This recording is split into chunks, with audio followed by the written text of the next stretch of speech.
Air అని చెప్పగానే director మీరు టెంప్ట్ అయిన ఇష్యూ ఏంటి అసలు?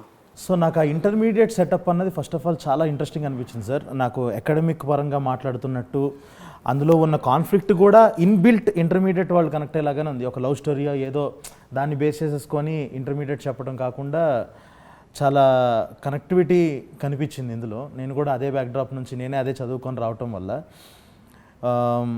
ఇంకొకటి ఏంటంటే సార్, నాకు ఫస్ట్ ఆఫ్ ఆల్ ఈ ఆల్ ఇండియా ర్యాంకర్స్ అని చెప్పగానే నాకు ఫస్ట్ గుర్తొచ్చింది ఏంటంటే, మనకి సమ్మర్ రంగం టీవీలో 1 1 1 2 2 అది వినుంటాం కదా. అంటే తెలుగు ఇళ్లలో ప్రతి ఒక్కళ్ళకి ఉండే ఫ్యాసినేషన్ ఈ ఐఐటి ఎంసెట్ ఈ ర్యాంకులది అందరికీ బాగా వినిపించే పేరు అది. కానీ మనల్ని ఎవరు ఇప్పుడు దాకా చెప్పలేదు. సో ఇది పట్టుకుంటే గట్టిగా వెళ్తుంది అని అయితే నమ్మి ఇంకా దిగాం సార్, ఆ కనెక్టివిటీ ఉంటుంది అని.